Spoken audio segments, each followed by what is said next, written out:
अनुभवी एवं हाई qualified staff के साथ इफेक्टिव स्टडी एनवायरमेंट देने वाली इंस्टीट्यूट यानी IIN institute, 3rd floor, Gulshan tower, Jai Stambh square, Amravati. संपर्क 76 205 33 664। अब आपके सपनों की उड़ान को पंख लगाएगा IIN।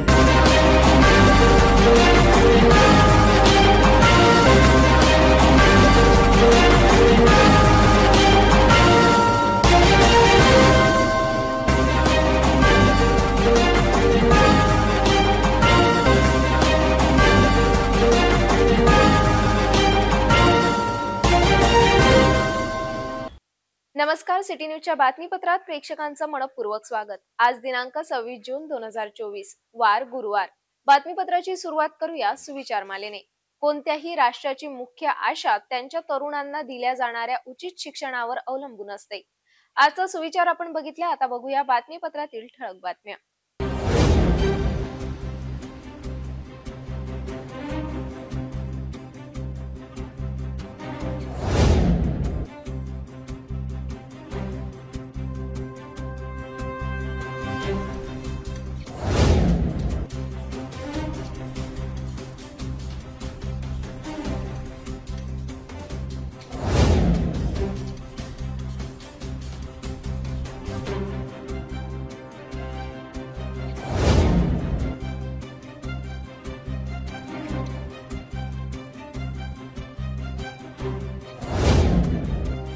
आपण ठळक बातम्या बघितल्या, आता घेऊया छोटासा ब्रेक।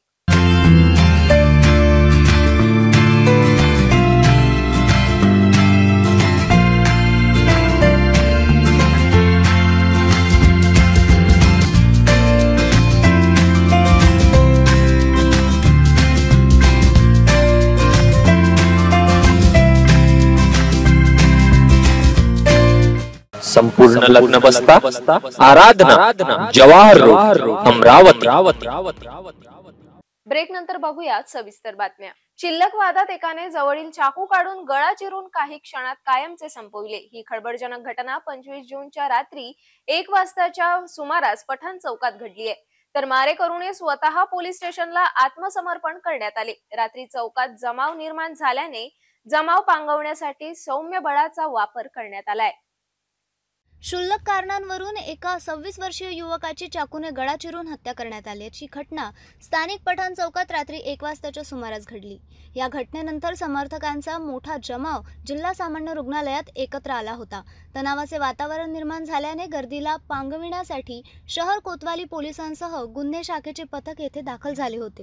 मोहम्मद शारोक उर्फ शारोक दादा मोहम्मद राजिक असे मृतकाचे नाव आहे, तर शेख समीर शेख मुश्ताक राहणारा बिस्मिल्ला नगर लालखडी असे अटक करण्यात आलेल्या मारेकराचे नाव आहे। रात्री 1च्या सुमारास मोहम्मद शारोक व शेख समीर हे दोघेही पठाण चौकात समोरासमोर आले। त्यांच्यात काही कारणांवरून शाब्दिक वाद झाला। या वादाचे पर्यावसन हाणामारीत होऊन शेख समीर याने आपल्या जवळील चाकू काढून मोहम्मद शारोक यांच्या मानेवर वार केला। गळा चिरला गेल्याने मोहम्मद शारोक हा जागीच रक्ताच्या थारोळ्यात पडला। काही अंतरावर असलेल्या 2 युवकांना मोहम्मद शारोक रक्तबंबाळ अवस्थेत दिसून आला। त्याला जखमी अवस्थेत दुचाकीने जिल्हा सामान्य रुग्णालयात दाखल केले असता डॉक्टरांनी त्याला मृत घोषित केले। गोंधळाचे वातावरण निर्माण झाल्याने शहर कोतवाली पोलीस जिल्हा सामान्य रुग्णालयात दाखल झाले। तसेच गुन्हे शाखेचे पोलीस निरीक्षक गोरखनाथ जाधव यांनीही आपल्या पोलीस पथकासह जिल्हा सामान्य रुग्णालय गाठले। पोलिसांना सौम्य बळाचा वापर करून जमाव पांगविण्याचा प्रयत्न केला व परिस्थिती नियंत्रणात आणली। रात्री उशिरापर्यंत जिल्हा सामान्य रुग्णालयात गोंधळ सुरू होता। मारेकरी शेख समीर याने नागपुरी गेट पोलीस ठाण्यात जाऊन स्वतःला अटक करून घेतली। लालखडी येथील बिस्मिल्ला नगरातील रहिवासी असताना शेख समीर याच्या विरुद्ध बंडेरा पोलिसातही गंभीर गुन्हे दाखल असल्याची माहिती समोर येत आहे। कारने येऊन घरात शिरण्याचा प्रयत्न करीत असता नागरिकांच्या सतर्कतेने चोरटे पळून गेले। पळून जाताना चोरट्यांनी आपली कार सुद्धा घटनास्थळी सोडून पोबारा केला। हा धक्कादायक प्रकार राजापेठ पोलीस स्टेशन हद्दीत येत असलेल्या गणेश विहार क्रांती कॉलनी संकुलातील चित्रकूट हवेली जवळ घडली। या प्रकरणात पोलिसांनी कार ताब्यात घेऊन सीसीटीव्ही कॅमेऱ्याचा तपास करून आरोपीच्या शोधात लागले आहे। राजापेठ पोलीस स्टेशन हद्दीत येत असलेल्या सातुर्णा गणेश विहार क्रांती कॉलनी संकुलातील चित्रकूट हवेली जवळ काही अज्ञात चोरटे पहाटे 2च्या दरम्यान MH20 BN 9865 क्रमांकाच्या कारने दाखल झाले। यात घराचे कुलूप तोडण्याच्या तयारीत असताना वेळीच येथील नागरिकांच्या लक्षात आले. नागरिकांनी तत्काळ पोलिसांना माहिती दिली. चोरट्यांच्या लक्षात येताच चोरट्यांनी चोरीच्या उद्देशाने सोबत आणलेली कार तेथेच सोडून पलायन केले. घटनेची माहिती मिळताच वरिष्ठ पोलीस अधिकारी, राजापेठ पोलिसांचे पथक, विशेष पोलीस पथक, पोलीस अधिकाऱ्यांनी घटनास्थळी जाऊन पंचनामा केला. घरात लावलेल्या सीसीटीव्ही कॅमेऱ्यात आरोपी दिसून येत असल्याने पोलिसांनी आता सीसीटीव्ही कॅमेऱ्याचे फुटेज तपासणीस सुरुवात केली. आता पोलीस फुटेजच्या आधारे चोरट्याच्या शोधात लागले आहे. शहरातील राजापेठ पोलीस स्टेशन हद्दीत येत असलेल्या त्रिमूर्ती नगर ज्योतिनगरातील खुल्या भूखंडावर एका धार्मिक ध्वजाच्या वादात 25 जूनच्या रात्री 2 गटात तुफान हाणामारीची घटना घडली आहे. यात महिला युवक आपापसात भिडले. अशातच राजापेठ पोलिसांनी दोन्ही गटाला समजविण्याचा प्रयत्न केला असता काही युवकांनी हाणामारी केली. वेळीच पोलिसांनी धाव घेतल्याने मोठा अनर्थ टळला. या प्रकरणात पोलिसांनी गटाविरुद्ध गुन्हे दाखल केले आहे. राजापेठ पोलीस स्टेशन हद्दीत येत असलेल्या त्रिमूर्ती नगर ज्योतिनगरातील खुल्या भूखंडावर 2 समाजाचे धार्मिक कार्यक्रम याआधी गुण्या गोविंदाने होत होते. जयंती कार्यक्रमात दोन्ही गटातील नागरिक मोठ्या उत्साहात सहभागी व्हायचे.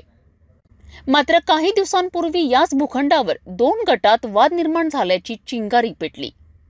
अशातच 25 जूनच्या रात्री अचानक एका धार्मिक झेंडाचा वाद निर्माण होऊन दोन्ही गट आमनेसामने आलेत. याचवेळी राजापेठ पोलीस हजर असताना त्यांनी दोन्ही गटातील नागरिकांना समजविण्याचा प्रयत्न केला. वेळीच पोलिसांनी हस्तक्षेप केल्याने मोठा अनर्थ टळला. या प्रकरणात राजापेठ पोलिसांनी दोन्ही गटांविरुद्ध गुन्हे दाखल केलेत. या प्रकरणात 26 जूनला भीम ब्रिगेडसह स्थानिक नागरिक आणि इतर संघटनेने शहर पोलीस उपायुक्त गणेश शिंदे यांना निवेदन सादर केलेत. यावेळी भीम ब्रिगेडचे अध्यक्ष राजेश वानखडे, रिपाई आठवले गटाचे जिल्हाध्यक्ष सुनील रामटेके, भीम आर्मीचे रितेश तेलमोरे सह अनेकांनी या घडलेल्या घटनेवर माहिती स्पष्ट केली. आज संपूर्ण आंबेडकरी सामाजिक संघटनेच्या वतीने, पक्षाच्या वतीने माननीय पोलीस आयुक्त सीपी साहेबांना आम्ही निवेदन देण्यासाठी आलो होतो. त्यामध्ये डीसीपी शिंदे साहेब यांच्यासोबत चर्चा झाली. मोठ्या घटना तिथे घडत होती, पण मात्र माधुरी मेश्रामताई असतील, आमच्या काही भगिनी असतील, यांनी पोलिसांना फोन केला. पोलीस तिथे तात्काळ आले, म्हणून तिथं जो अनर्थ घडत होता तो घडला नाही. अशा प्रकारे अशा माध्यमातून आम्हाला तिथे नेहमीसाठी पोलीस प्रोटेक्शन देण्यात यावे. शहरातील बेलपुरा राहणाऱ्या युवकाने प्रेम प्रकरणात रागाच्या भरात विष प्राशन करून आपली जीवनयात्रा संपवली होती. यात खासगी रुग्णालय प्रशासनाच्या हलगर्जीपणाचा ठपका ठेवत नातेवाईकसह शेकडो युवकांनी रुग्णालयात मोठा आक्रोश व्यक्त केला होता. विष प्राशन करणाऱ्यास भाग पाडणाऱ्या आणि डॉक्टर विरोधात गुन्हे दाखल करण्याची पोलिसांनी आश्वासन दिल्याने नातेवाईकांनी शवविच्छेदनास होकार दिला होता. आता मात्र तक्रार दाखल करण्यासाठी राजापेठ पोलीस स्टेशन येथे गेले असता पोलीस चांगली वागणूक देत नाही, तक्रार दाखल करीत नसल्याचा आरोप 26 जूनला नातेवाईकांनी केला आहे. जर तक्रार दाखल केली नाही तर आमरण उपोषण करणार असा इशारा यावेळी देण्यात आला. 20 जून रोजी सायंकाळी बेलपुरा राहणारा 23 वर्षीय तुषार चव्हाण विष प्राशन या युवकाने केले होते. त्यामुळे त्याला उपचाराकरिता तत्काळ खासगी हॉस्पिटल येथे दाखल केले होते.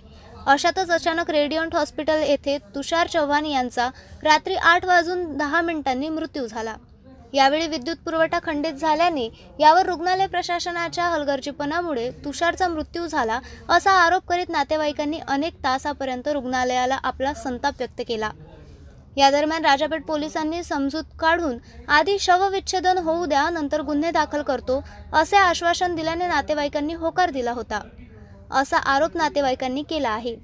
आता मृतक तुषार याचे अंतिमविधी आटोपल्यानंतर तुषारला आत्महत्येस प्रवृत्त करणाऱ्या आणि डॉक्टर विरोधी तक्रार करण्यात राजापेठ पोलीस स्टेशन येथे गेले असता पोलीस चांगली वागणूक देत नाही असा आरोप 26 जूनला नातेवाईकांनी, मित्रपरिवारांनी राजापेठ पोलिसांवर केले. हरदम घर को आती थी, जाती थी, आश्वासन देते जाती थी. अब 2 साल से वो आश्वासन दे रही है, कागज़ लाते जाती थी, वापस लेके जाती थी. अभी ये इलेक्शन के पीरियड में, इसके इलेक्शन के पहले उसने कागज़ लाई, सब कागज पत्र. साक्षी चिंचोड़कर है, राजेंद्र चिंचोड़कर.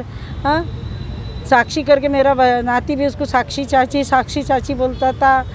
और वो लेकर आई कागज पत्र ये करने के लिए, रजिस्ट्रेशन करने के लिए, वो अपने कोर्ट मैरिज करने के लिए. और फिर दिन भर रखी उसने. शाम को लड़का खुश हो गया, काका के पास जाता हूँ करके काका को बोलता फॉर्म भर दो, और वो लड़की ने फ़ोन लगाई और दूसरे दिन आ भी गई और कागज़ लेके भी चले गई। फिर मैंने उसको समझाई, मैंने तो ऐसा करेंगी तो मेरे बच्चे को कम ज़्यादा हो गया तो मैं क्या करूँगी। नहीं ना आई मी सगळं करून देईन, चांगलं करून देईन। बुधवार के रात को मेरे को उसका फ़ोन आता है की मला माफ करा आई, मी तुषारसोबत लग्न करू शकत नाही आणि मला आपली मुलगी समजून माफ करून द्या, मी लग्न बिलकुल करू शकत नाही। मी तिला समजवलं की बेटा तू शांत राहा, तुझ्या आईवडिलांना 8-10 दिवस दे, नंतर आपण पाहू, पण तुषारला काही सांगू नको। मी असं म्हटलं तर तिने फोन काटून दिला आणि इकडे तुषारला फोन लावून दिला। तू त्याला काय म्हटलं काय नाही, तो डिफरन्समध्ये होता। आम्ही काम करणारे लोक, हातमजुरी करणारे लोक। मी कामावर होती, मला त्यांनी शुक्रवारी कामावर नेऊन सोडलं 7 वाजता आणि 8 वाजता मला खबर आली की माझ्या मुलाला असं झालं आहे म्हणून। मला या लोकांनी, घरच्या लोकांनी खोटं म्हटलं की ते साक्षी येऊन राहिली म्हणे रेजन हॉस्पिटलमध्ये भेटायला, म्हणून मी गेली। म्हटलं आता ही इकडे आली तर हिला इकडच्या इकडे घेऊ। सोनं केलं तिच्यासाठी, 1.5 लाख सोनं केलं, सोनं करून ठेवलं तिच्यासाठी। सगळं तेही दिसून नाही राहिलं घरात, कुठे ठेवलं आहे त्यांनी, की तिला देऊन दिलं का काय केलं देव जाणे। हां, त्याला विचारलं होतं तर हो बाद में बताऊंगा, हो बाद में बताऊंगा। का बरं असं केलेलं माझ्यासोबत? 10 घंटे लाईन बंद होती आणि ते रेजन हॉस्पिटलमध्ये मला भेटू नाही देऊन राहिले। मी आई आहे मुलाची, मला काहीच नाही सांगून राहिले, भेटू नाही देत। असे हाकलून भिकाऱ्यासारखे, जसं भीक मागणाऱ्याला हाकलते तशासारखे हाकलून राहिले आणि काहीच सांगितलं नाही। आणि एकदम अचानकच सांगते, जसं लाईन 1 मिनिट लाईन याच्या अगोदर सांगून राहिले की मुलगा गेला। 10 घंटे लाईन बंद, 10 घंटे पैशावर पैसा माझ्या मुलाला, माझ्या मोठ्या मुलाला असंच म्हणजे धमकी देऊन राहिले, पहिले पैसे भरो बाद में पेशंट से मिलो, पहिले पैसे भरो बाद में पेशंट से मिलो। तो मुलगा इकडनं तिकडनं करून बायकोचा सोनं नाणं विकवाक करून त्यांनी पैसे भरले। लहानशा माझ्या लेकराची नातवाची चैन विकली त्यांनी, सगळं करून टाकली आणि विकवाक करून त्यांनी पैसे भरले। कुठून आम्ही गरीब, मला न्याय पाहिजे, मला काही नाही। हे पोलीसवाले हाकलून राहिले, माझ्या मुलाला धमकी दिली त्यांनी की तुम्ही जर तिच्यावर केस केलं तर ती उलटी तुम्हाला फसून देईन, असं काही करू नका, जे झालं ते झालं। तुम्ही आपल्या असे शब्द वापरून राहिले, तुम्ही काय दंडे घेऊन आले तिथे रेजिमेंटमध्ये पोलीसवाले। आता काय म्हणणार साहेब म्हणे पायजन खरला म्हणे, पायजन खरला म्हणे, शहीद झाला नाही म्हणे, शहीद नाही झाला म्हणे, पायजन खरला म्हणे,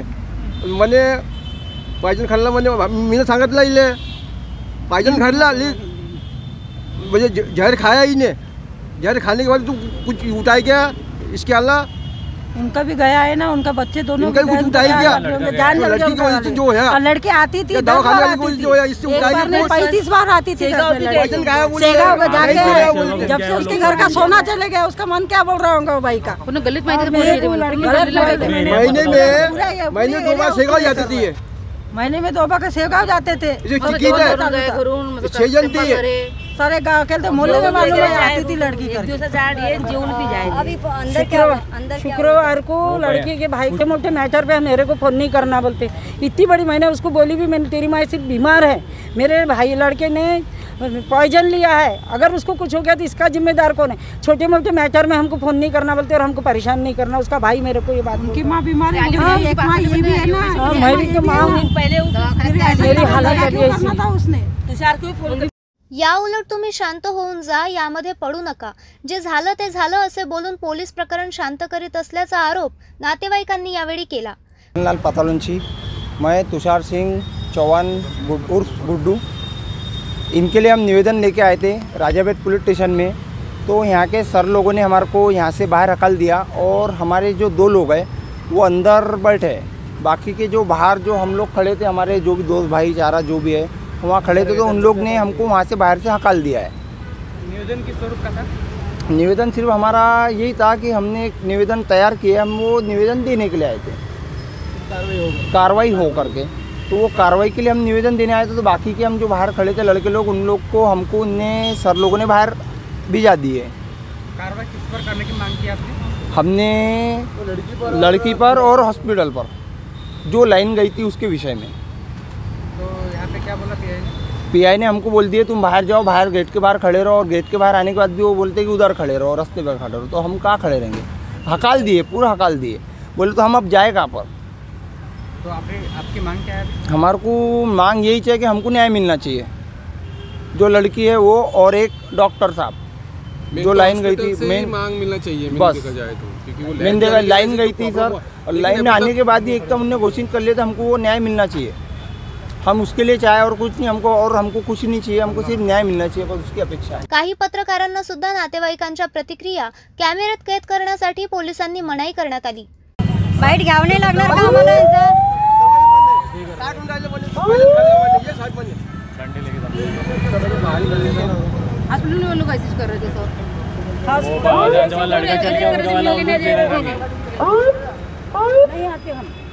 नहीं आते हम तुम्हारे नौकर नहीं है। मेरा बच्चे को न्याय चाहिए, मेरे बच्चे को न्याय चाहिए, मेरे बच्चे को न्याय चाहिए। कुछ भी अगर ये काम लड़की ने किया रहता मेरे बच्चे को अंदर डाले रहते, मेरे बच्चे को अंदर डाले रहते।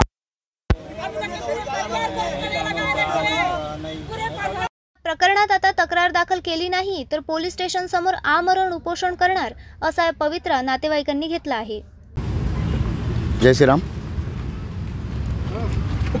अभी हाल ही में 2-3 दिन पहले रेडियंट हॉस्पिटल कल्याण नगर चौक पे हमने एक पेशेंट को भर्ती किया था जिसका नाम है तुषार रमेश सिंह चौहान, जिसने एक पॉइजन लिया था। लेकिन जब हमने उसे भर्ती कराया था तब डॉक्टर ने कहा था कि इसे आईसीयू में भर्ती कीजिए, हमारी प्रोसेस चालू है, 2-3 दिन रखना पड़ेगा। तब हमने पेशेंट को भर्ती किया था। लेकिन तीसरे दिन अचानक वहाँ पे सुबह 9 बजे से तो रात के 8 बजे तक लाइन गई थी, जिस कारणवश उसे ऑक्सीजन बिल्कुल भी नहीं मिल पाया। ऐसा हम आरोप लगाते हैं कि हमारे बच्चे की जान वहाँ पर ऑक्सीजन नहीं मिलने से गई है। लेकिन आज हम जब राजापेट पुलिस स्टेशन में यहाँ पे तकरार देने आए तो हमारे साथ में बहुत गलत व्यवहार कर रहे हैं, बहुत गलत बर्ताव कर रहे हैं। अभी उनकी जो माँ है, उनकी माँ से भी यहाँ पे आपने बाइट ली थी, तो यहाँ पे उनके माँ से भी कोई पुलिस कर्मचारी कोई बात करने को तैयार नहीं है, ना रिपोर्ट लेने को तैयार है। मेरा इतना ही कहना है कि अभी तक पीएम रिपोर्ट क्यों नहीं आई? क्या मैनेज हुआ है क्या पूरा रेडियंट हॉस्पिटल ने मैनेज किया है क्या सभी लोगों को? यहाँ पे मेरा कहने का मतलब है, अगर हमको न्याय नहीं मिला है, नहीं मिलेगा तो हम यहाँ पे आमरण उपोषण भी करने के लिए तैयार है, चाहे हम पर गुना दाखिल करो या कुछ भी दाखिल करो। आपको एक कड़वा सच बताना चाहता हूँ मैं। एक कड़वा सच ऐसा है, अगर ये लड़की अगर पॉइजन लेती थी तो इनका जो लड़का है तो पुलिस उसको कैसे भी जहन्नुम में से ढूंढ के लाती थी और उस पर गुना दाखिल करके उसको जेल की रवानगी के लिए पहुंचाती थी। लेकिन दुखद घटना, दुर्भाग्य ऐसा हुआ है कि इनका लड़के ने पॉइजन लिया है, लेकिन अब तक के लड़की वाले के परिवार पे ना लड़की पे कुछ भी कार्रवाई नहीं हुई है। मेरा सिर्फ इतना ही है कहना कि ये नियम बदलना चाहिए और इनके साथ में न्याय होना चाहिए। इसमें कोई राजकारण नहीं हो रहा है, ना कोई समाजकारण हो रहा है। हम सिर्फ मेरा ये प्रभाग है, बिलपुरा प्रभाग है, उसके लिए मैं लड़ता रहूँगा, चाहे मुझ पर कितने भी यहाँ पर गुना दाखिल करें या कुछ भी करें, मैं पीछे हटने वाला नहीं हूँ। और मेरे साथ में कुछ मीडिया कर्मी आए थे जो खुद अपने मर्जी से आए थे, क्योंकि ये मैटर को थोड़ा सा रिस्पॉन्स देने के लिए, लेकिन उस मीडिया कर्मी को भी हकाला जा रहा है। ये क्या हो रहा है मुझे कुछ समझ के परे है। मुझे ऐसा लग रहा है सब मैनेज हो रहा है, जो कि दुर्भाग्य का कारण है। भेटूया एका छोट्याशा विश्रांतीनंतर।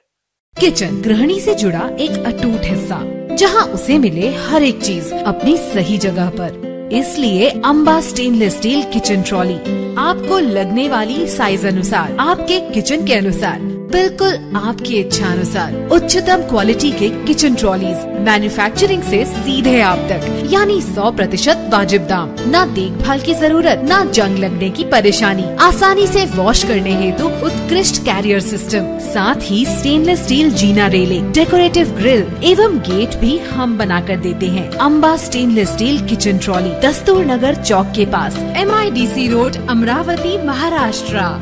विश्रांतीनंतर पुन्हा आपले स्वागत। नुकत्याच संपन्न झालेल्या लोकसभा निवडणुकीतील मतदार यादीतून 1 लाख मतदारांची नावे गहाळ झाल्याने माजी खासदार नवनीत राणा यांचा पराभव झाला असा आरोप आमदार प्रवीण पोटे यांनी केला आहे। शहरातील 35,000 तर लोकसभा मतदारसंघातून 1 लाख नावे गहाळ झाल्याने मतदार यादीची तपासणी करण्यात यावी अशा आशयाचे निवेदन भाजपा पक्षाच्या वतीने जिल्हाधिकारी सौरभ कटियार यांना सोपविण्यात आले आहे। अमरावती लोकसभा निवडणुकीच्या मतदार यादीमध्ये मोठ्या प्रमाणात घोळ झाला असून अनेकांची नावे यादीतून गहाळ झाल्याचा आरोप भाजपचे आमदार प्रवीण पोटे यांनी केला आहे. मतदार यादीत घोळ झाल्याने भाजपच्या उमेदवार नवनीत राणा या पराभूत झाल्याचा आरोप देखील यावेळी पोटे यांनी केला आहे. अमरावती शहरातील 35,000 तर अमरावती लोकसभा मतदारसंघातील 1,00,000 नावे यादीतून गहाळ झाले आहे. त्यामुळे अमरावती बडनेरा मतदार यादीची दुरुस्ती करावी. एका कुटुंबातील मतदाराची नावे वेगवेगळ्या मतदान केंद्रात नसायला पाहिजे. केवळ एकच अपूर्ण नाव असेल तर ते रद्द करण्यात यावे. 2019च्या निवडणुकीत मतदाराची नावे गहाळ कशी झाली असा प्रश्न सुद्धा उपस्थित करून अनेक मागण्या यावेळी करण्यात आल्या. भाजपचे आमदार प्रवीण पोटे यांच्या नेतृत्वात भाजप पक्षाचे पदाधिकारी संजय डेहणकर, बादल कुलकर्णी यांच्यासह शेकडो पदाधिकाऱ्यांनी जिल्हा अधिकाऱ्यांना निवेदन सादर केले. भारतीय जनता पार्टीची सगळी कार्यकर्ता पदाधिकारी कलेक्टरांकडे आलो की आता जे 2024 जे आपण लोकसभेचा निवडणूक झाली त्यामध्ये मोठ्या प्रमाणामध्ये मतदार यादीमध्ये लोकांची नावं नव्हती. ज्यांनी देश स्वतंत्र झाला त्या दिवसपासून मतदान केलं ती त्यांची नावं सुद्धा या 2024 मध्ये नव्हती. आणि त्याचप्रमाणे आपण जर पाहिलं तर वडिलाचं नाव होतं तर मुलाचं नव्हतं, मुलाचं होतं तर वडिलाचं नव्हतं. अनेक ठिकाणी फोटो नव्हते. काही ठिकाणी मोठ्या प्रमाणामध्ये बाहेरची गावं लोक अमरावतीमध्ये रजिस्टर झाली, त्यांचं नाव मतदान या ठिकाणी केलं गेलं. काही दुसऱ्या जिल्ह्याची लोक या ठिकाणी आली. काही वेगवेगळ्या प्रांतातून आलेली लोक आहेत की जे प्रांतामध्ये सध्या वोटिंग नव्हतं ती लोक या ठिकाणी आली, त्यांचं रजिस्ट्रेशन नाव या ठिकाणी होतं. जे असा मोठ्या प्रमाणामध्ये या मतदारांचा याच्यात फार मोठा मतदार यादीमध्ये फार मोठा घोळ होता. त्या घोळच्या अनुषंगाने आम्ही जेव्हा ही मतदार यादी चेक केली तर आमच्या लक्षात आलं की भारतीय जनता पार्टीचा मतदार आणि भारतीय जनता पार्टीचा कार्यकर्ता आणि पदाधिकारी बूथ वाईज आम्ही काम करतो. कोणत्या बूथवरती भारतीय जनता पार्टीचे किती मतदान आहेत आणि कुठल्या प्रकारचे, कारण आम्ही यादी तयार करत असताना आम्ही भारतीय जनता पार्टीचे कार्यकर्ता पदाधिकारी प्रत्यक्ष आम्ही सगळ्यांचं मतं नोंदवून घेतो. जी आम्ही मतदान नोंदवलेले आहे ते सुद्धा मतदान या ठिकाणी नोंदलेल्या याच्यामध्ये त्या लिस्टमध्ये ती नव्हती. आज या ठिकाणी मोठ्या प्रमाणात कॉलनी झाली, काही ठिकाणी मोठ्या प्रमाणात फ्लॅट्स झाले. आता 1000 500 लोक जर एका ठिकाणी जास्त राहत असेल तर त्या लोकांची नावं एका बूथवर यायला पाहिजे होती. पण ती लोक अर्धी नावं बडनेरात चालले गेले, अर्धे अमरावतीत आले. पण अमरावतीतले जे बूथ असेल त्या बूथच्या वेगळ्या ठिकाणी त्याची नावं गेले. त्या अनुषंगाने आम्ही कलेक्टरांना निवेदन देण्यासाठी आलो होतो किंवा एका एरियातले जर लोक असेल तर एकाच बूथवरती गेले असले पाहिजे. एका घरातले लोक असेल तर बापाचं मतदान दुसऱ्या बूथवर, पोराचं मतदान तिसऱ्या माझ्या बूथवरती हे होता कामा नाही. यासाठी BLO आणि BLA यांनी एकत्र येऊन याच्यासाठी काम करावं. आणि त्याचप्रमाणे जर आम्हाला भारतीय जनता पार्टी किंवा वेगवेगळ्या याच्यातले काही लोक असेल, सेवाभावी संस्था असेल, त्यांनी कामं द्यावं की जेणेकरून आपण या ठिकाणी सगळ्यात मोठ्या प्रमाणामध्ये मतदान नोंदवून घेऊ शकेल. त्या अनुषंगाने आपण त्यांना कलेक्टरांना निवेदन देण्यासाठी या ठिकाणी आलो. मतदार यादीमध्ये घोळ झाला असं म्हणताय तुम्ही, त्याचाच फटका तुम्हाला अमरावती लोकसभेमध्ये बसला असं वाटते का? 100%. कारण आम्हाला 20,000 मतदानाने जे आमची सीट पडली ते 10,000 पडली. आज जवळपास आम्ही प्रत्येक एरियामध्ये जर पाहिलं तर मोठ्या प्रमाणामध्ये मतदानाचा फार मोठा घोळ आम्हाला या ठिकाणी दिसला. जुनी लोक आहेत त्यांचे मतदानामध्ये नावं नव्हती, हे प्रामुख्याने आम्हाला या ठिकाणी दिसलेलं आहे. किती आकडा असेल अंदाजे? मला वाटतं 35,000चा आकडा दिसतोय आणि पुऱ्या जिल्ह्यामध्ये जवळपास 1,00,000पर्यंत आकडा आहे. सर, 11 जागांसाठी जे ते विधान परिषदेत आगामी विधानसभा निवडणूक करिता पुन्हा आमदार सुलभा खोडके यांना शेगाव गाडगेनगर प्रभागातील नागरिकांची भरभरून साथ असल्याचे होत असलेल्या अनेक बैठकीत दिसून येत आहे. शेगाव प्रभागात संपन्न झालेल्या बैठकीत नागरिकांनी आमदार सुलभा खोडके यांना आगामी विधानसभा निवडणुकीत पूर्णपणे पाठिंबा असल्याच्या प्रतिक्रिया स्पष्ट केल्या. या बैठकीत आमदार सुलभा खोडके यांनी आपल्या आगामी विकासाचे विजन सुद्धा स्पष्ट केले आहेत. सरकार कोणाचेही असो, सत्ता कोणाचीही असो, आजपर्यंत शासनाने जनतेच्या विकासाचे जे काही धोरण ठरविले, निर्णय घेतले, त्याचा अमरावती शहराला पूर्णपणे लाभ मिळाला आहे. शासनाकडून भरीव निधी उपलब्ध करून अमरावती शहराचा समृद्ध विकासाची दिशा पाहण्याची क्षमता केवळ सुलभाताईमध्येच आहे. मागील 4 वर्षापासून विकासाचा झंझावत पाहावयास मिळत असून पायाभूत सुविधा तसेच रस्ते, आरोग्य, पाणी पुरवठा, शहर सौंदर्यीकरण आदींमुळे अमरावतीच्या वैभवात व लौकिकतात भर पडली आहे. राज्यातील अन्य पुढाकारलेल्या शहरांप्रमाणे अमरावतीची सुद्धा नवीन ओळख निर्माण झाल्याने आता विकास पर्व अबाधित राखण्याकरिता आगामी काळातही आमची समर्थपणे आमदार सुलभा खोडके यांना साथ राहणार असल्याचा निर्धार शेगाव प्रभागवासियांनी यावेळी केलाय. आपल्या सर्व सहकारी स्नेहीजनी व जनतेला विश्वासात घेऊन आगामी दिशा व वाटचाल ठरविण्यासाठी आमदार सुलभा खोडके यांनी लक्ष अमरावती विधानसभेच्या अनुषंगाने प्रभागांच्या बैठकीचा झंझावती दौरा सुरू केला आहे। गाडगेनगर, अर्जुननगर, नवसारी प्रभागात मिळालेल्या अभूतपूर्व प्रतिसादानंतर त्यापाठोपाठ मंगळवार दिनांक 25 जून रोजी स्थानिक शेगाव प्रभागाची बैठक स्थानिक अनंत विहार कॉलनी स्थित इच्छापूर्ती हनुमान मंदिर येथे घेण्यात आली। या बैठकीला परिसरातील नागरिक मोठ्या संख्येने उपस्थित होते। आगामी विकासाचे सुद्धा विजन तयार असून त्यातून विकासाची नवी दिशा व वाटचाल ठरविण्यासाठी पुढेही आपले आशीर्वाद व साथ मोलाची ठरू पाहणार असल्याचे प्रतिपादन आमदार सुलभा खोडके यांनी केले। यासोबतच राष्ट्रवादी काँग्रेस पक्षाचे प्रवक्ता संजय खोडके यांनी सुद्धा आपले मनोगत व्यक्त केले। शहरातील मनपा क्षेत्रात असलेल्या प्रभागात अनेक कामगार स्वच्छता म्हणून कामे करतात। याच कामगारांना नियमानुसार EPF फंड देण्याची तरतूद आहे। मात्र प्रभाग क्रमांक 8 जोग स्टेडियम मधील स्वच्छता कामगार गेल्या 4 वर्षांपासून या योजनेपासून वंचित असल्याने त्रस्त आहे। कंत्राटदाराला संपर्क केला असता तर पैसे न देण्याची एकीकडे धमकी देत आहे असा आरोप करीत सर्व कामगारांनी मनपा आयुक्तांना निवेदन सादर करून आपली व्यथा स्पष्ट केली आहे। अमरावती मनपा हद्दीत येणाऱ्या सर्व प्रभागात शेकडो कामगार सकाळपासून प्रभागातील कचरा काढण्यास तत्पर असतात। याच कामगारांना संबंधित कंत्राटदार वेतन अदा करीत असतो। या स्वच्छता कामगारासाठी भविष्य निर्वाह निधी EPF ही योजना लागू असताना प्रभाग क्रमांक 8 जोग स्टेडियम येथील कामगार गेल्या 4 वर्षापासून EPF योजनेपासून वंचित आहे। यावर अनेकांनी संबंधित कंत्राटदारसह वरिष्ठ पत्रकारांना निवेदन सादर करण्यात आले। मात्र त्याच्या निवेदनाला आतापर्यंत केराची टोपली दाखवण्यात आली। जोग स्टेडियम प्रभागात साफसफाईचे कंत्राट मैत्री सुशिक्षित बेरोजगार संस्थाला मिळाला असून त्याच्या अधीनस्थ साफसफाई करण्यात येते। याच प्रकरणात माहितीच्या आधारात माहिती मिळवली असता संबंधित कंत्राटदाराने भविष्य निर्वाह निधी EPF योजनेत भ्रष्टाचार केल्याचे दिसून आले। दर महिन्याला मिळणारा लाभ कंत्राटदाराने कामगारांना दिला नसल्याचे यावेळी स्पष्ट करण्यात आले। यावर 8 दिवसात चौकशी करून लाभ देण्यात यावा असा आशयाने निवेदन अनेक स्वच्छता कामगारांनी मनपा आयुक्त देविदास पवार यांना देण्यात आले। माझं नाव राहुल वानखडे, मी जोग स्टेडियम प्रभाग क्रमांक 8 जोग स्टेडियम येथे साफसफाई कामगार म्हणून ड्रायव्हर या पदावर कार्यरत आहोत। मैत्री सुशिक्षित बेरोजगार सहकारी संस्था या समजा 5 वर्षापासून मागील यांचा ठेका होता। यांनी जे 55 कामगार नियमानं ते 55 कामगार तर नव्हतेच, पण बाकीचे 30-40 कामगार होते त्यांचा अजून PF ESI शासकीय विमा बाकीचे नियम अटी शर्तीनुसार जे बँकेतून पुरावा जोडल्याचा म्हणजे अदा करणे आवश्यक होते अजूनही जोडलेला नाही आहे आणि त्यांचे बिल तसेच निघत गेले आहे। आम्ही सर्व सफाई कामगार आता आयुक्तांना समजा मागे आलतो आम्ही, मेघना वासना मॅडम होत्या उपायुक्त, पण त्यांनी निर्णय किंवा ठराव करू बा। तुमचा किती वर्षापासून PF भेटला? आमचा 3 वर्ष म्हणून झालं। 3 वर्ष झाले मी कार्यरत आहे। काही जण 4-5 वर्ष मागं पुढं आहेत, कारण अस्थायी कामगार असल्यामुळे मागं पुढं होऊ शकते। तरी अंदाजे किती रुपयाचा तुमचा? पण माझा 90,000 रुपये 1 लाख रुपयाच्या दरम्यान निघतो, कारण की जो 12% आहे किमान वेतननुसार। तर अजून माझे PF नंबर पण नाही निघाला। असे काही कामगार आहेत का ज्याचे PF नंबर निघाले नाही, ज्याची निघाले त्याची भरली नाही। म्हणजे तुमचा पैसा गेला तरी कुठं असेल?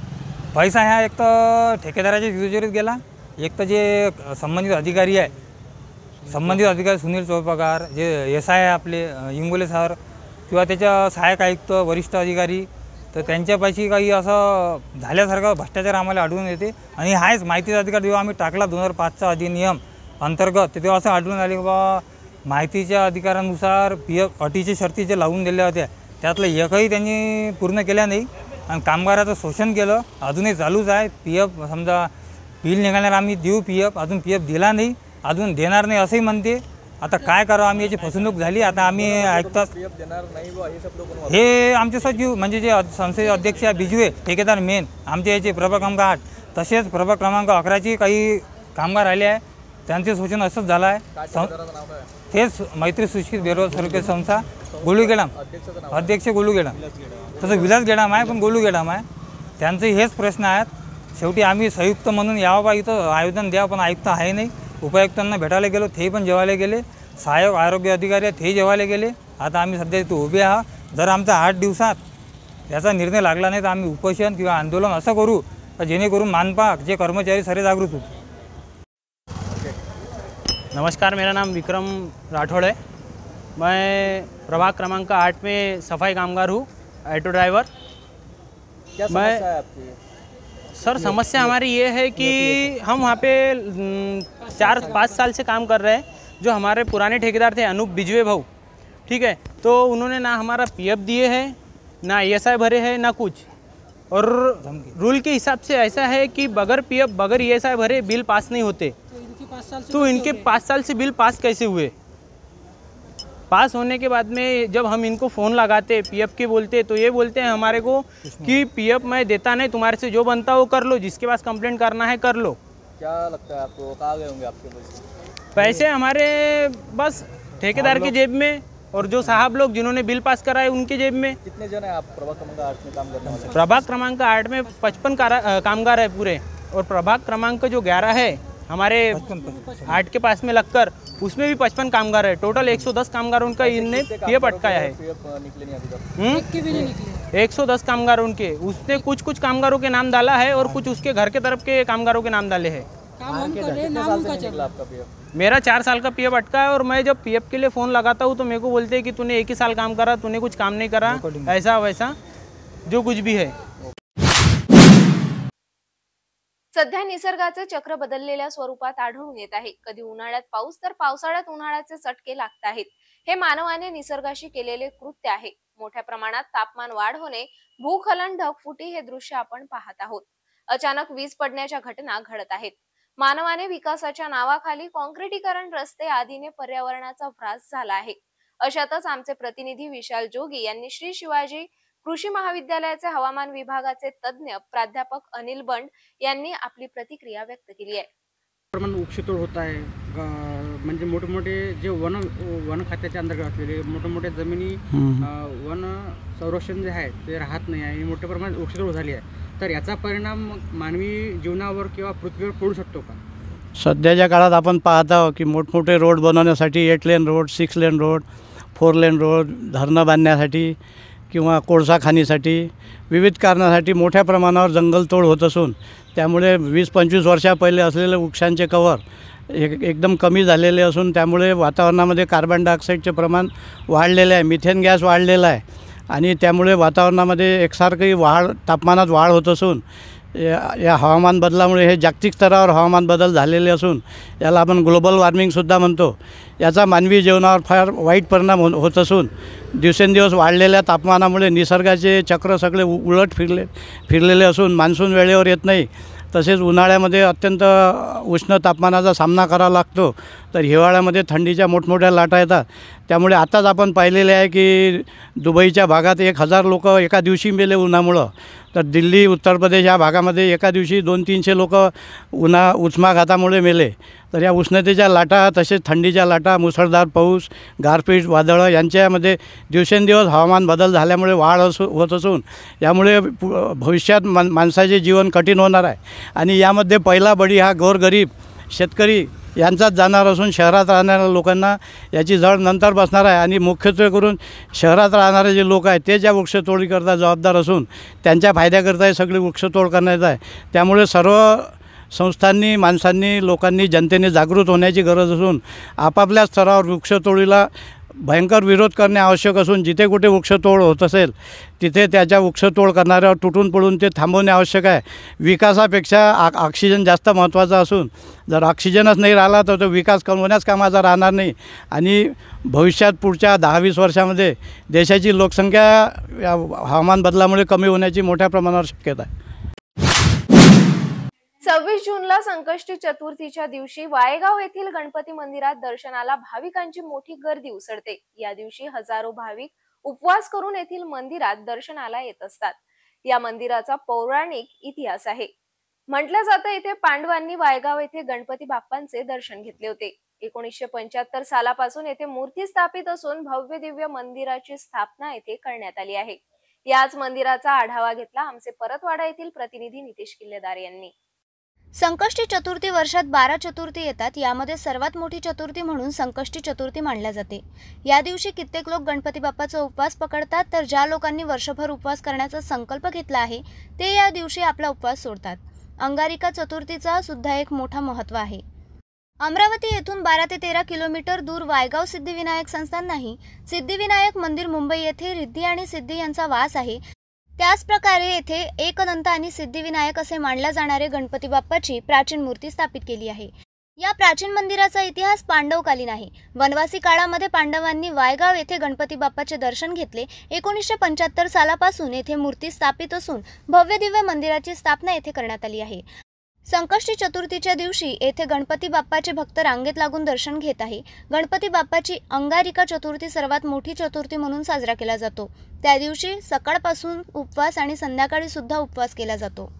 चतुर्थी आज आहे आणि आज सर्वात मोठी चतुर्थी ही गणपती बाप्पाची मानली जाते। काय याचं महत्त्व आहे? ही चतुर्थी म्हणजे एक अंगारक चतुर्थी। या अंगारक चतुर्थीला खूप महत्त्व असते, त्याच्यामुळे इथे खूप गर्दी असते। 20,000 लोक दर्शनाला येतात इथे दिवसभरात पूर्ण। भक्तांचं श्रद्धास्थान आहे। काय याचा इतिहास आहे? महाराष्ट्रात 2च मूर्ती आहेत, एक प्रभादेवी सिद्धिविनायकला, एक इथे वायगावला। इथे सिद्धिविनायक म्हणजे मुघल शैलीचे आहेत, रिद्धी सोबत आहे म्हणून तिला सिद्धिविनायक म्हणतात। एकदंत आहे आणि नवसाला पावणारी आहे म्हणून इथे लोकांची खूप गर्दी असते आणि ही इतिहासकालीन आहे आणि स्वयंभू म्हणजे याचा इतिहास काय आहे? इतिहासकालीन म्हणजे पांडवांच्या काळात अशी आख्यायिका आहे की पांडवांच्या काळातली आहे, म्हणजे पांडव इथे दर्शन घेऊन गेले अशी आख्यायिका आहे। श्री सिद्धिविनायक संस्थान वायगाव के अध्यक्ष माननीय श्री विलासरावजी इंगोले हे आज माझ्यासोबत आहे। मी प्राध्यापक संतोष इंगोले या मंदिराचा ट्रस्टी। अंगारिका चतुर्थीमुळे या मंदिरामध्ये प्रत्येक चतुर्थीला अमरावतीहून आणि बाहेरगावला येणाऱ्या लोकांची खूप गर्दी असते। या मंदिराचा इतिहास खूप पुरातन आहे।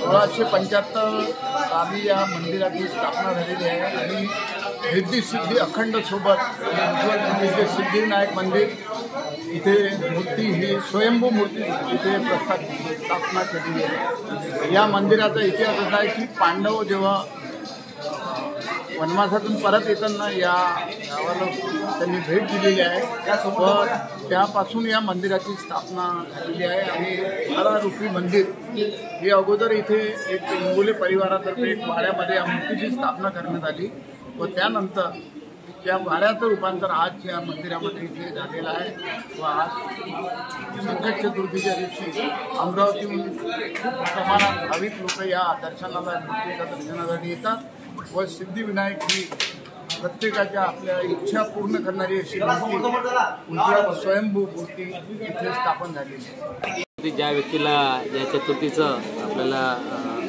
सुरुवात करायची असेल, पकडायची असेल, तो आजच्या दिवशी या चतुर्थीचं आजपासून सुरुवात करू शकतो। ज्याला या चतुर्थीपासून सोडायचं असेल तो या चतुर्थीला अंगारक चतुर्थीपासून आपली चतुर्थीला समाप्तीसुद्धा करू शकतो। खूप महत्त्व वायगावला या ठिकाणी दरवर्षी भाविक दर चतुर्थीला भाविक या ठिकाणी गेल्या 21 किलोमीटर पायी, कोणी गाडीने आपल्या परिवारासह, कोणी आपल्या मित्रमैत्रिणीसह या ठिकाणी येतात आणि खूप श्रद्धाळू या ठिकाणी श्रद्धेने दर्शन घेतात। ये जो संकष्टी चतुर्थी है वायगाव को आप दर्शन के लिए, क्या कहेंगे, क्या महत्व रहता है इसका और क्या आज का दिन का महत्व है? गणपति बप्पा मोरया। गणपति का दर्शन सर्वप्रथम गणपति होता है, इसलिए गणपति का दर्शन करना चाहिए। और अंगारक चतुर्थी के बारे में ये कहा जाता है कि एक साल में एक आध बार आती है करके इसका महत्व ज़्यादा होता है। इससे अच्छा तुम्हारे मामी बताएंगे। क्या कहेंगे आप? इसका व्रत भी करते हैं अंगारिका और संकष्टी, क्या कहेंगे? आज व्रत है अंगारकी चतुर्थी का और वायगाव गणपति का बहुत महत्व है। जो भी मन में इच्छा है वो लेकर यहाँ आइए। वायगाव के गणपति वो हर इच्छा पूरी करते हैं, इसलिए गणपति बप्पा मोरया। क्या कहेंगे गणपति बाप्पा का ये जो व्रत है इसका क्या महत्व है? अंगारिका चतुर्थी आज मंगलवार का दिन है, बहुत बड़ा दिन है मंगलवार का, इसलिए अंगारिका चतुर्थी आज भी कोई चतुर्थी ये छोड़ भी देता है तो ये चतुर्थी आज से पकड़ी जाती है और आज से पुनः पकड़ के पुनः चतुर्थी को महीने के महीने किया जाता है और इसका बहुत बड़ा महत्व है। आज के दिन बड़े बड़े जगह दर्शन को जाते हैं, जहाँ गणपति बाप्पा का जहाँ मंदिर होता है वहाँ दर्शन को जाते हैं, गुरुआ चढ़ाते, मोदक चढ़ाते और गणपति बाप्पा की जय। आपण आहे अमरावती शहरापासून 12 किलोमीटर दूर वायगाव श्री सिद्धिविनायक संस्थान। या संस्थानाचं महत्त्व हे प्राचीन महत्त्व आहे। 1975 पासून इथे गणपती बाप्पाची इथे मूर्ती आहे आणि या मूर्तीच्या दर्शनासाठी पांडवसुद्धा वनवास करताना या मूर्तीचे त्यांनी दर्शन घेतलेले आहे। या प्रकारचा याचा इतिहास आहे विशेष म्हणजे याच प्रकारचं मंदिरात भारतात 2 मंदिर आहे, त्यामध्ये मुंबईमध्ये एक मंदिर असून हे सिद्धिविनायक मंदिर आहे आणि तिथे रिद्धी आणि सिद्धी यांचा वास होता म्हणून त्यांना सिद्धिविनायक म्हटले जाते आणि या मंदिराला सिद्धिविनायक म्हटलेलं आहे। इथं एकदंत गजभजन विनायक किरण रूप अनुपधरे या प्रकारचे शब्द गणपती बाप्पासाठी म्हटले जातात। वायगावला आज दर्शनार्थी सकाळपासून आलेले आहेत। सकाळपासून महिला वर्गांनी आणि सर्व पुरुष वर्ग सुद्धा गणपती बाप्पाचा हा संकष्टी उपवास करतो। वर्षात 12 चतुर्थी येतात आणि या चतुर्थी सर्वात मोठी असून वायगावला दर्शनासाठी भक्तांची भीड आलेली आहे। मी कॅमेरा पर्सन मोनीसोबत रितेश किल्लेदार, सिटी न्यूज वायगाव। शेतीच्या कामासाठी बँकेतून पैसे काढल्याने एकाने पाठलाग करीत पैसे मागितले, त्याला पैसे न दिल्याने रागाच्या भरात दगड उचलून डोक्यावर प्रहार केल्याने एका 57 वर्षीय इसमाचा जागीच मृत्यू झालाय। आरोपीला तात्काळ पोलिसांनी ताब्यात घेतले। या हाणामारीत एक महिला जखमी झाल्याची माहिती समोर येत आहे। आरोपी हा मानसिक रुग्ण असल्याची माहिती सुद्धा समोर येत असून याआधी त्याच्या विरुद्ध 2 खुनाच्या प्रयत्नाचे गुन्हे दाखल आहेत। वर्धा जिल्ह्यात भर दुपारी एका इसमाची दगडाने ठेचून हत्या केल्याची खळबळजनक घटना घडली।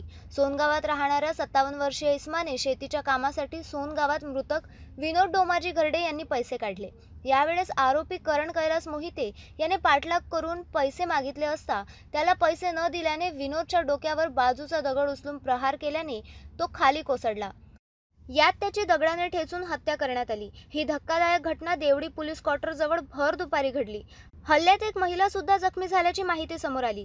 पोलिसांनी तत्काळ धाव घेतली। हा हल्ल्याचा प्रकार एकाने आपल्या मोबाईलमध्ये कैद केला। आरोपी हा मानसिक असल्याची माहिती समोर येत असून आरोपीवर याआधी 2 जीवघेण्या हल्ल्याचे गुन्हे दाखल असल्याची प्रतिक्रिया पोलीस अधिकाऱ्यांनी स्पष्ट केली। दुपारी सुमारे 3:45 वाजेच्या सुमारास पोलीस स्टेशन देवळी हद्दीतील सोनेगाव रोडवर आरोपी नामे करण कैलाश मोहिते आणि इसम नामे विनोद डोमाजी भरणे राहणार वय वर्ष 58 राहणार सोनेगाव आबाजी या दोघांमध्ये काहीतरी कारणावरून वाद झाला। प्रत्यक्षदर्शींचं असं म्हणणं आहे की आरोपी जो आहे तो मृतकाला पैसे मागत होता, परंतु मृतकाने ते देण्यास नकार दिल्यामुळे आरोपीने त्याला खाली पाडून तिथलाच एक दगड उचलून त्याच्या डोक्यात घातला आणि मृतक आणि त्याच्यासोबत असलेली एक महिला ही जखमी झालेली आहे। पोलीस स्टेशनला माहिती मिळाल्याबरोबर तत्काळ पोलीस त्या ठिकाणी रवाना झाले आणि आम्ही आरोपीला ताब्यात घेतलेला आहे आणि गुन्हा दाखल करण्याची प्रक्रिया सुरू आहे। आरोपीने जवळपास 5 ते 7 वेळा दगड मृतकाच्या डोक्यात घातला होता। पोलीस स्टेशनला माहिती मिळाल्याबरोबर तत्काळ पोलीस त्या ठिकाणी पोहोचलेली होती। पोलीस स्टेशन जे पोलीस क्वार्टरमध्ये कर्मचारी होता तो पण त्याच ठिकाणी लगेच पोहोचला होता आणि आपण जमावाचा रोष होता आरोपीवर, तर आरोपी जमावाच्या हातात पडण्याआधीच आपण त्याला ताब्यात घेऊन तत्काळ पोलीस स्टेशनला रवाना केलेला आहे। आरोपी थोडासा असंबद्ध बडबड करतोय। आरोपीला विचारलं असता आरोपी असंबद्ध बडबड करतो आहे, त्यामुळे तो थोडासा म्हणजे मद्याच्या अंमलाखाली आहे असं प्रथमदर्शनी निदर्शनास येत आहे। जून महिना आता लगभग संपायला आला, अशातच अनेक शेतकऱ्यांनी पेरणी सुद्धा केली। मात्र अचानक पाऊस थांबल्याने आता बळीराजा संकटात सापडल्याचे दिसून येत आहे। सर्वांच्या नजरा आता आकाशाकडे लागल्या असताना विदर्भात 27 व 28 जूनला पाऊस पडण्याची शक्यता हवामान खात्याने वर्तवली आहे। तसेच 29 जून ते 1 जुलै पर्यंत महाराष्ट्रात मान्सून सक्रिय होण्याची शक्यता श्री शिवाजी कृषी महाविद्यालयाचे प्राध्यापक अनिल बंड यांनी स्पष्ट केली आहे। विदर्भात मान्सूनचे आगमन होऊन जवळपास 1 महिना उलटला असताना पाहिजे तसा पाऊस बरसला नाही। अशात ही पडलेल्या पावसाने अनेक शेतकऱ्यांनी शेतात पेरणी केली। आता पावसाने लांब दांडी मारल्याने बळीराजा संकटात पडल्याचे दिसून येत आहे। कुठे पाऊस कमी तर कुठे जास्त, कुठे विखुरल्या स्वरूपात पाऊस बरसला। ग्रामीण भागात शेतकऱ्यांनी मोठ्या प्रमाणात पेरणी सुरू केली आहे। जिल्ह्यात आणि इतर जिल्ह्यात पाऊस पडणार का, मान्सून दाखल होणार का, यावर आमच्या प्रतिनिधीने श्री शिवाजी कृषी महाविद्यालयाचे प्राध्यापक हवामान तज्ज्ञ अनिल बंड यांच्याकडून माहिती जाणून घेतली असता सध्या गुजरातमध्ये चक्रकार वारे निर्माण झाले असून मध्य प्रदेश येथे कमी दाबाचा पट्टा निर्माण झाला आहे। आता पुन्हा येत्या 27-28 जूनला विदर्भात मान्सून दाखल होणार आहे। अमरावती, बुलढाणा, यवतमाळ, वाशिम या शहरासह विखुरलेल्या पावसाची शक्यता वर्तवली जात आहे, अशी माहिती हवामान अभ्यासक प्राध्यापक अनिल बंड यांनी स्पष्ट केली आहे। 29 जून ते 1 जुलैपर्यंत सर्वत्र महाराष्ट्रामध्ये मान्सून सक्रिय होणार, त्यामुळे शेतकऱ्यांनी चिंता करण्याचे कारण नसल्याचे सुद्धा यावेळी हवामान अभ्यासक प्राध्यापक अनिल बंडे यांनी म्हटले आहे. पावसाची स्थिती आपल्याला दिसते, कुठल्या भागात पाऊस पडतो, कुठल्या भागात कमी पडतो, तर आणि पाऊस हा स्थिर दिसत नाही. तर यावरून तुम्ही शेतकऱ्यांना किंवा नागरिकांना काय सांगू शकाल? 31 मे रोजी मान्सूनने भारताचे मान्सूनचे प्रवेशद्वार असलेल्या केरळमध्ये प्रवेश केला आणि त्यानंतर वेगाने वाटचाल करत 12 जून रोजी तो अमरावती शहरात दाखल झाला. परंतु त्यानंतर त्याची वाटचाल अमरावतीमध्येच खिळून राहिलेली होती. 4-5 दिवस तो अमरावती शहरातच थांबलेला होता. त्यानंतर त्याची 18-19 जूनपासून पुन्हा वेगाने वाटचाल सुरू झाली आणि अमरावती जिल्ह्यामध्ये तसेच संपूर्ण विदर्भामध्ये चांगला पाऊस झाला आणि त्यामुळे शेतकऱ्यांनी पेरण्यासुद्धा चालू केला. आता सध्याच्या परिस्थितीमध्ये मान्सून हा मध्य प्रदेशवर अतिसक्रिय असल्यामुळे आपल्या भागात काल दिनांक 25 रोजी भरपूर सूर्यप्रकाश आणि कडक ऊन होते आणि त्यामुळे शेतकरी चिंताग्रस्त झालेला आहे. परंतु आता गुजरातवर आणि मध्य प्रदेशवर चक्राकार वारे निर्माण झालेले असून मध्य प्रदेशवरून कमी दाबाचा पट्टासुद्धा गेलेला आहे.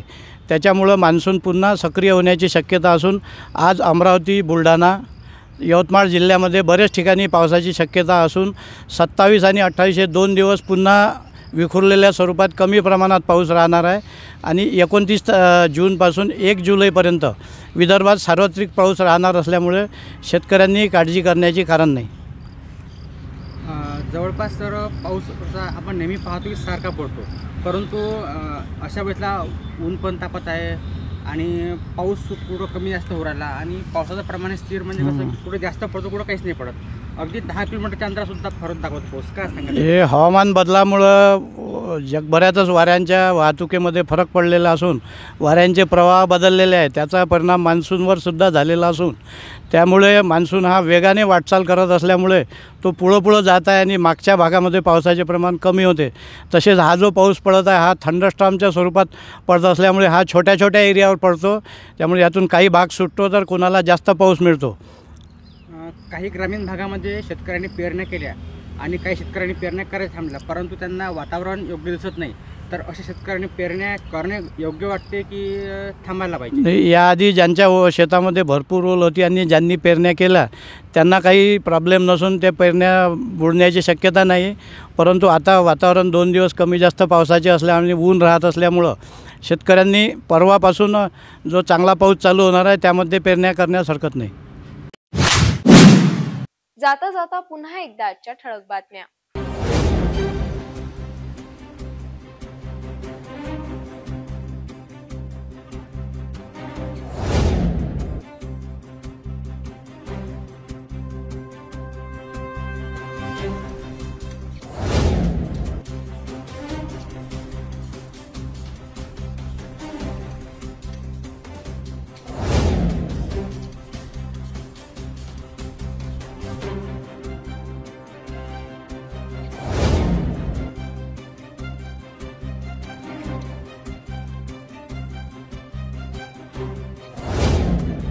आपण आता सिटी न्यूज चॅनल आपल्या टीव्हीवर सुद्धा बघू शकता. यामध्ये GTPL channel number 73, Fastway 256, city cable channel number 92 वर.